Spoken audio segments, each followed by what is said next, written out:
this year, 2024, is a leap year.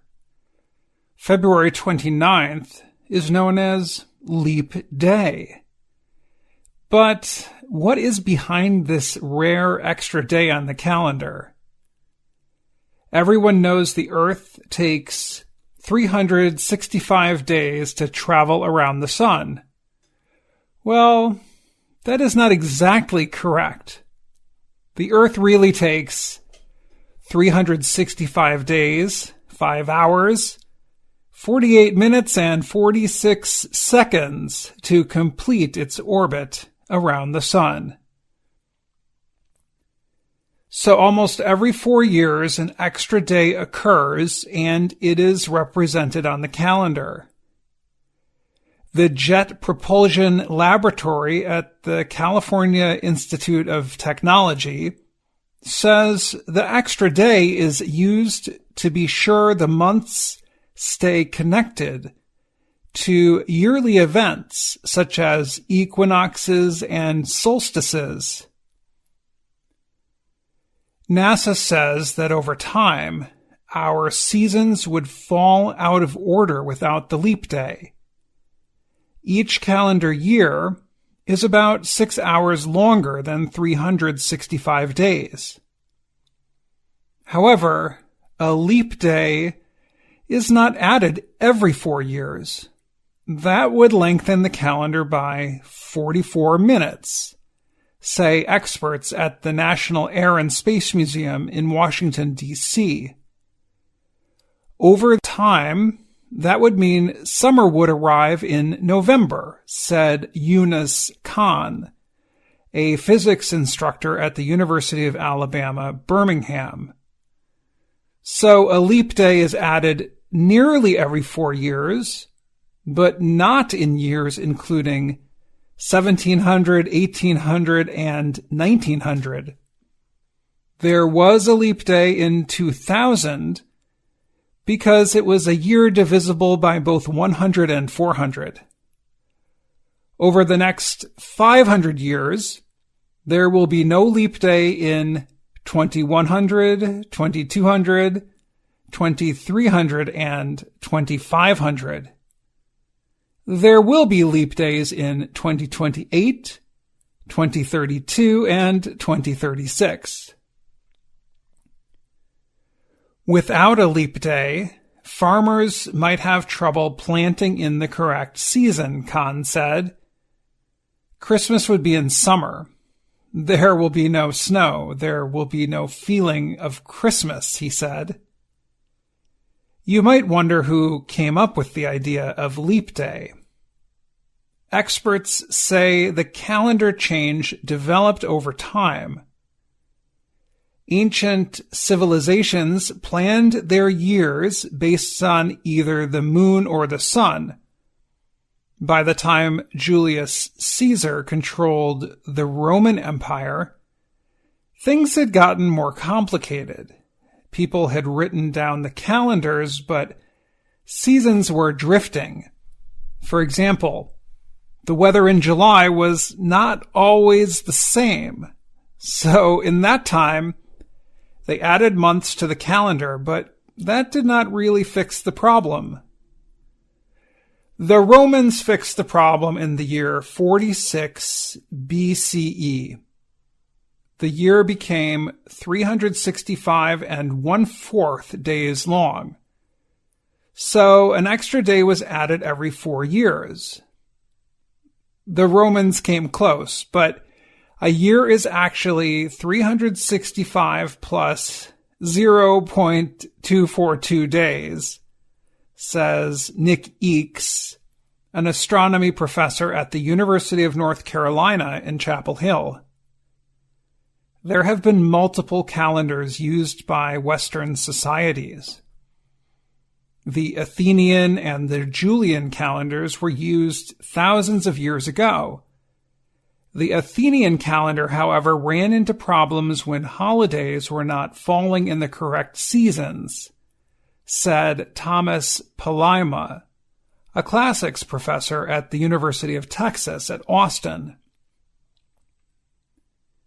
Over time, the current calendar also changed because of holidays. The leader of the Roman Catholic Church, Gregory XIII, fixed the calendar again in the late 1500s. He wanted to be sure the Christian holiday of Easter happened in the early spring. So Gregory and his advisors did the difficult math to come up with something very close to the calendar we use today. If the solar year was a perfect 365.25, then we wouldn't have to worry about the tricky math involved, said Eakes, the astronomy professor. After the calendar, the main concern for leap day centers on those born on that day, February 29th. It only comes around once every 4 years, for the most part. It is a conversation starter for many. It can be an administrative headache. Some people must fill out official documents and say their birthday is either February 28th or March 1st. Some computer systems have not yet been updated to include February 29th as a choice. Only about 5 million of the 8 billion people worldwide were born on February 29th. Shelley Dean of Seattle, Washington, is one of them. Growing up, she said, she had normal birthday parties each year, but every 4th year, she had a special party. She is now 23, but has not had too many special birthdays, so this year she is planning one. She missed celebrating with her family 4 years ago because she was attending school in New York. So on Thursday, she gets to celebrate her special day for the first time in 8 years with her family. It's a very big day, she said. I'm Dan Friedell.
tuyệt vời.